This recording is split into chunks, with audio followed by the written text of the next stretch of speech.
Bom dia a todos vocês, uma ótima e iluminada semana na graça do Pai. Vamos também pedir sabedoria para que a gente entenda muito bem a palavra de Deus e a aplique em nossas vidas. Hoje nós vamos falar sobre Gênesis 36, de 1 a 30. O título é Um Homem de Sucesso que Falhou com Deus.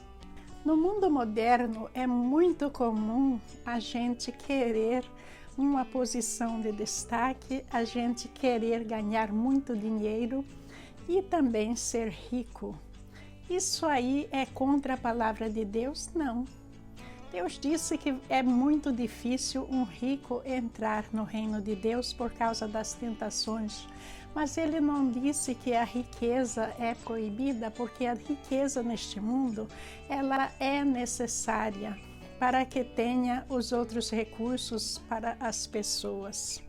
O que passa a ser errado sobre a riqueza é quando a pessoa passa a fazer qualquer coisa para adquiri-la. Não importa se é derrubar o seu irmão, não importa se é enganar, se é cometer um crime, um ato criminoso. Muitas coisas acontecem no mundo dos negócios entre familiares. Por quê? Porque uma pessoa quer mais ascensão do que a outra. E a competição se torna brutal nas companhias. E a gente pode ser muito bem aquele filho de Deus que tem muita qualificação, que deseja alcançar um lugar e consegui-la com a graça de Deus. Mas a maioria dos cristãos, e muitos dizem ser cristãos verdadeiros, eles não aguardam por Deus. Por quê? Porque eles confiam em si. E no ato de confiar em si, eles tentam derrubar todos os empecilhos à sua frente para ter aquilo que quer. Mas nós vamos ver que isso não é da vontade de Deus. Hoje eu vou comentar sobre o discurso de um milionário dando conselho para os jovens que queriam ser bem-sucedidos em suas carreiras. Então eu peguei alguns trechos do discurso para a gente comentar. A primeira coisa que ele disse é que os adversários das pessoas são as sementes que elas precisam para adquirir riqueza e poder. Aí eu começo a não concordar, porque nós somos uma família perante a Deus e nós não podemos usar ninguém como ferramenta para a gente adquirir algo. A nossa ferramenta deve ser sempre a graça de Deus, adquirir as coisas pelo nosso mérito, seguindo com certeza o nosso livre-arbítrio, mas o nosso livre-arbítrio tem que estar de acordo com a palavra de Deus para que a gente mereça e receba a bênção que Deus tem para nós. Jesus disse que nós temos que amar os nossos inimigos, os nossos adversários, inclui aquele colega de trabalho que não gosta da gente, que acha que a gente é um empecilho, inclui tudo isso. A gente tem que ter aquele equilíbrio suficiente na graça de Deus para conviver com essas pessoas difíceis. É sempre possível? Não. Eu já estive lá e eu sei o quanto é difícil. Muitas vezes até a arte satânica entra no meio porque ele acha uma entrada ali. Mas nós temos que manter sempre orando e vigiando. Principalmente não se esquecendo de que nós todos, inclusive os nossos adversários, nós somos filhos de um mesmo Pai, um mesmo Deus.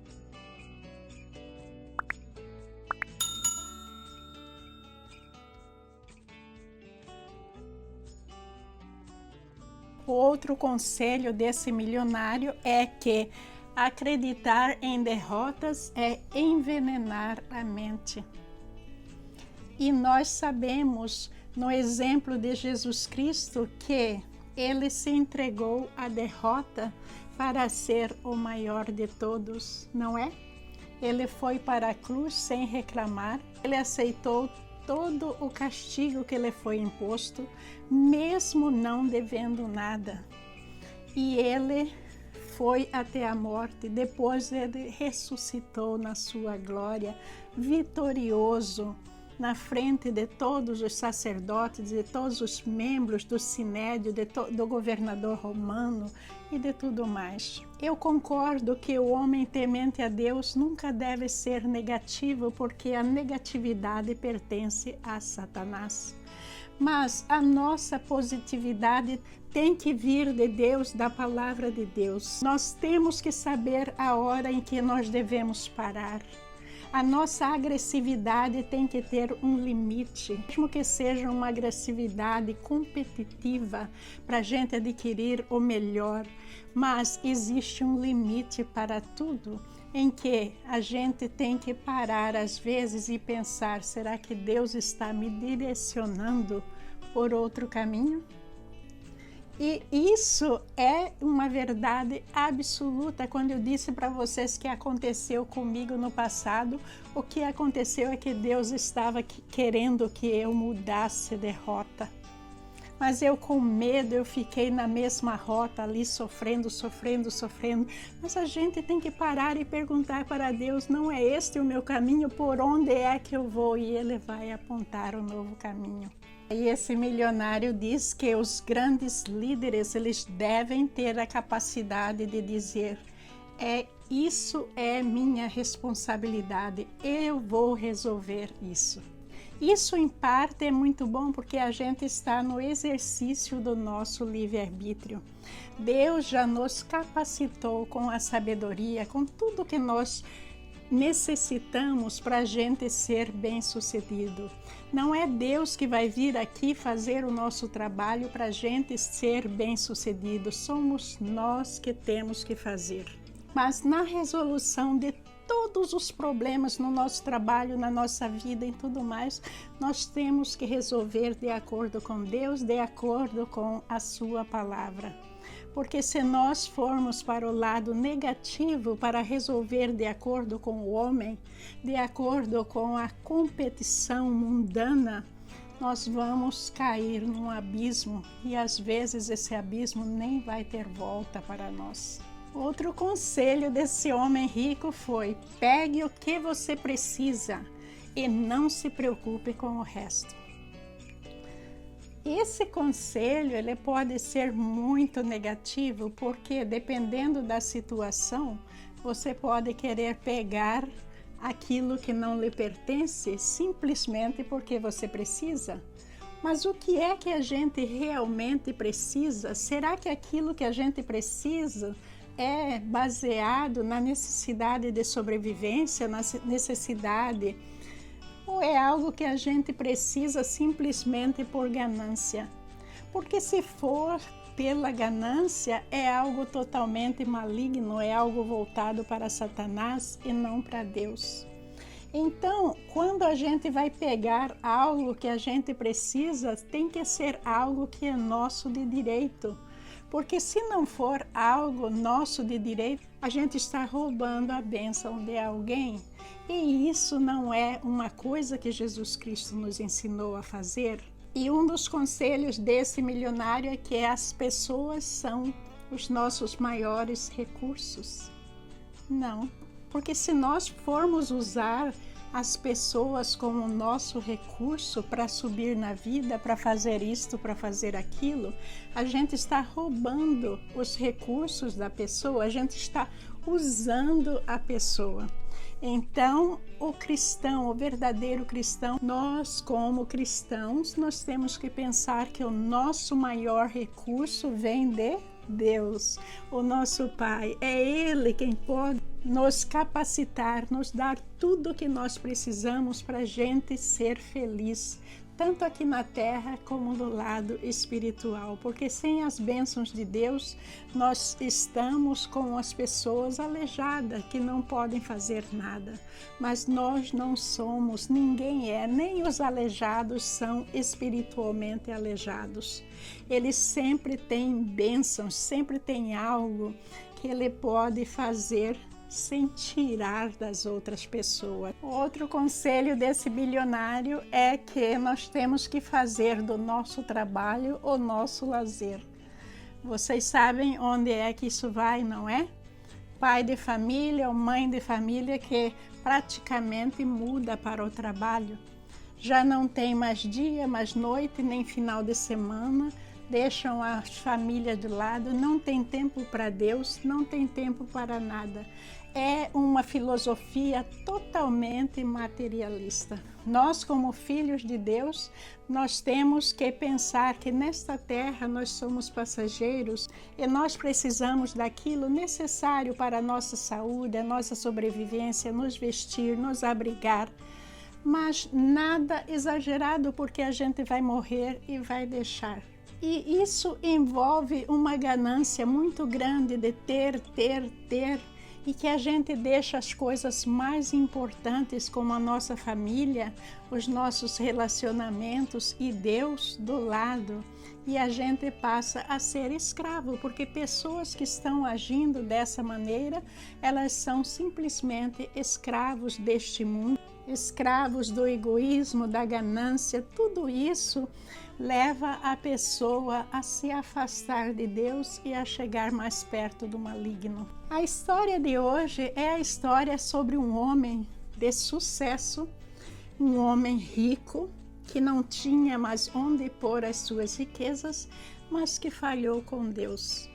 Vamos primeiro à palavra de Deus e depois eu voltarei para que a gente discuta sobre esse texto.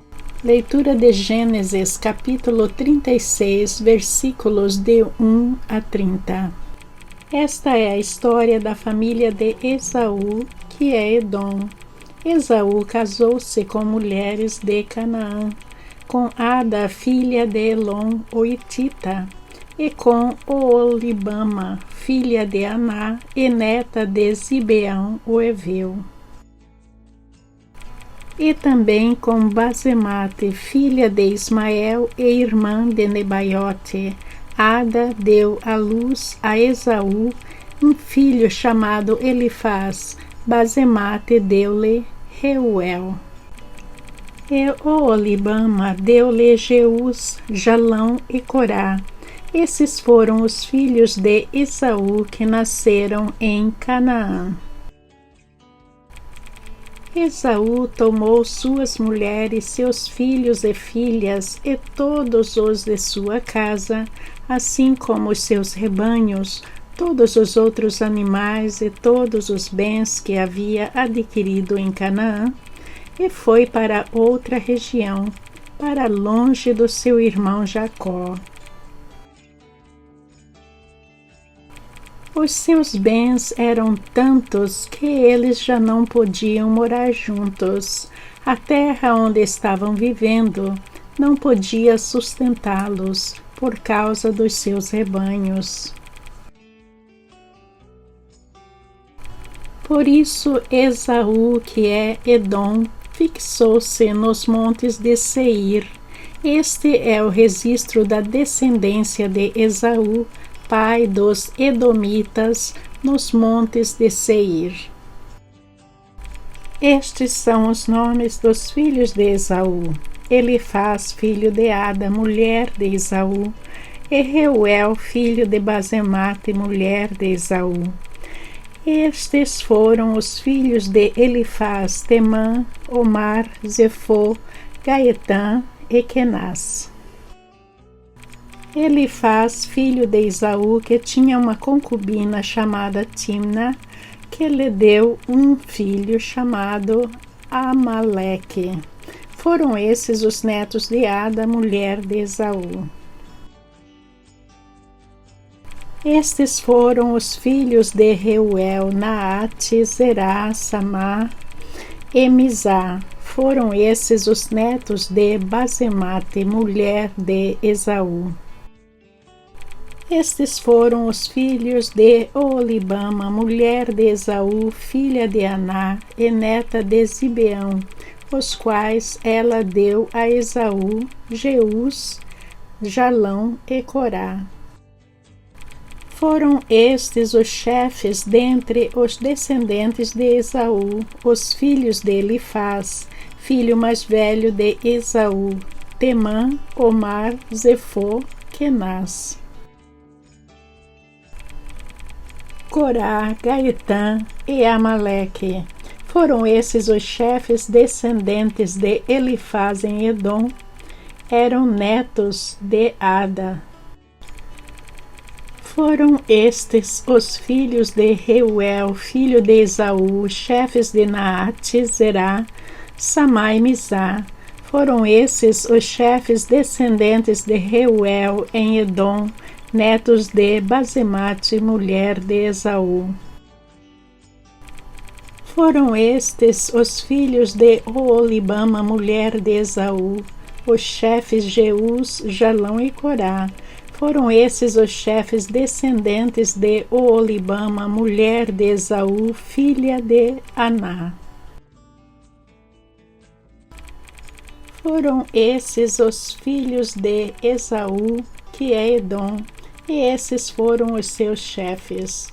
Estes foram os filhos de Seir, o Oreu, que estavam habitando aquela região: Lotã, Sobal, Zibeão e Aná. Dizon, Ezer e Dizan. Esses filhos de Seir foram chefes dos Oreus no território de Edom. Estes foram os filhos de Lotã, Ori e Emã. Timna era irmã de Lotã. Estes foram os filhos de Sobal, Alvã, Manaate, Ebal, Sefo e Onã. Estes foram os filhos de Zibeão, Aiá e Aná. Foi esse Aná que descobriu as fontes de águas quentes no deserto, quando levava para pastar os jumentos de Zibeão, seu pai.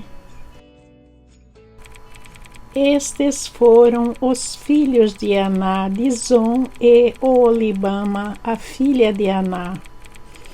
Estes foram os filhos de Dizon, Endã, Esbã, Etran e Querã. Estes foram os filhos de Ezer, Bilã, Zaavã e Acã. Estes foram os filhos de Dizan, Uz e Arã. Estes foram os chefes dos Oreus: Lotã, Sobal, Zibeão, Aná. Dizon, Ezer e Dizan. Esses foram os chefes dos Oreus, de acordo com as suas divisões tribais na região de Seir. Esse homem de muito sucesso, vocês viram que é Esaú. Esaú, apesar de ele não ter sido abençoado para levar a linha abraâmica, a descendência abraâmica, mas por outro lado, por causa de Abraão, ele também recebeu bênçãos de Deus. Deus lhe deu muitas outras bênçãos materiais. Dependeria dele, no seu livre-arbítrio, saber usar essas bênçãos. Mas nós vimos que Esaú nunca soube usar essas bênçãos. E a ele foi dado o nome de Edom, que surgiu os Edomitas. Edom significa vermelho. Por quê? Porque veio através de Esaú. Esaú era um homem com os cabelos vermelhos, a pele avermelhada, o cabelo de todo o corpo vermelho. Este capítulo vai falar de toda a linhagem genealógica a partir de Esaú. Então, primeiramente, vai falar que ele teve 3 mulheres cananeias, e o nome delas são Ada, que teve um filho chamado Elifaz, Oolibama, que teve os filhos Jeús, Jalão e Corá, e a terceira mulher é Basemate, que teve o filho Reuel. Veja que ele estava, se casasse com uma mulher cananeia, o que ele fez? Ele foi e se casou com a sua prima, que era filha de Ismael e filho de Abraão. Todo esse problema começou porque Deus rejeitou Esaú e ele escolheu Jacó para essa linhagem abraâmica. Mas aí começou a rivalidade entre eles porque Esaú queria essas bênçãos. O próprio Deus o chamou de Edom, que significa vermelho, porque em referência à desobediência. E muitos estudiosos relacionam Edom com o Jardim do Éden. E daí nós vamos ver que futuramente esses irmãos passaram a viver separados pelo Mar Morto. E mesmo estando separados, nós vamos ver que eles estavam em constantes batalhas, em constantes desentendimentos. E quando eu digo que Deus o abençoou, é porque vocês podem ver aí na tela, é que Deus deu a terra dos montes de Seir, que é do outro lado do Mar Morto, a Esaú. Esaú cresceu nessa região e se tornou o pai dos Edomitas. Edom é uma nação que praguejou Israel.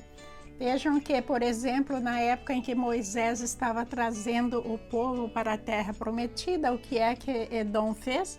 Proibiu que o povo passasse por suas terras, tornando essa viagem muito mais difícil para os israelitas. E Deus praguejou a terra dos edomitas e disse que ele faria com que essa terra se tornasse totalmente desértica. E é aquilo que nós vemos no dia de hoje, é uma área desértica. Nós vemos que o Mar Morto, que era um mar muito produtivo naquela época, com muitos peixes, muita fartura, hoje em dia não se pode beber água do Mar Morto, não se pode comer os peixes de lá, porque além do sal, esse mar está cheio de cálcio e de outros minerais. E esses minerais são nocivos à saúde, tanto de pessoas como dos animais. Então a vida naquela área, para algumas pessoas que ainda vivem lá, é muito difícil. E daí vocês vão ver que tem uma parte aí falando detalhadamente da genealogia, mostrando de onde que surgiu os edomitas, as primeiras gerações. E também há uma referência sobre os chefes. Quem são esses chefes? São as pessoas, os reis, são os reis, os príncipes, os comandantes, os líderes militares que formavam aquela tribo que comandava toda a região dos edomitas. Nós aprendemos com essa história de hoje que todos nós, apesar de termos uma natureza pecaminosa, Deus nos dá bênçãos, como deu para Esaú e Jacó. Os dois tinham uma certa natureza pecaminosa, não estavam certos em tudo, não eram santos, mas Deus lhes deu bênçãos. Com uma diferença, Deus sabia que Esaú iria chegar ao ponto em que ele queria, mas Deus já sabia que Jacó não. E nós vamos ver que tudo o que está acontecendo com Jacó não é falta dele ter as bênçãos de Deus, pelo contrário, ele recebeu toda aquela terra para ele e para o seu povo. Então, no exercício do seu livre-arbítrio, Esaú não soube usá-los. Esaú era um homem muito violento, matava as pessoas por qualquer motivo, ele fazia as suas próprias leis. Então a gente aprende com isso que nós podemos não ser as pessoas mais santas deste mundo, mas nós temos as nossas bênçãos e Deus quer da gente o melhor. Agora, a gente tem que usar o nosso livre-arbítrio corretamente. Toda vez que a gente usa o nosso livre-arbítrio corretamente, às vezes parece que a gente está perdendo, mas no final da história a gente vai ver que a gente ganhou muito mais. Deus vai nos direcionando por caminhos surpreendentes e a gente vai chegando num lugar que a gente nunca imaginava. Ponha na sua cabecinha, como eu já pus na minha, que Deus não quer uma geração de mendigos. Deus não quer que ninguém seja aquele falso cristão que abaixa a cabeça para tudo e que diz amém para tudo, que não quer trocar nem a sua roupa porque ele quer se mostrar humilde. Mas a humildade não está na nossa roupa, não está naquilo que a gente faz o teatrinho para os outros. A verdadeira humildade vem de Deus, que vê aquilo que nós somos, é o nosso esforço para realizar tudo corretamente, e Ele vai acrescentando mais e mais e mais para nós, como acrescenta a nossa fé. Pensem sobre isso. Um bom dia para todos vocês, muita paz nesse coração lindo, que Jesus te abençoe juntamente com sua família e todos à sua volta. Amém.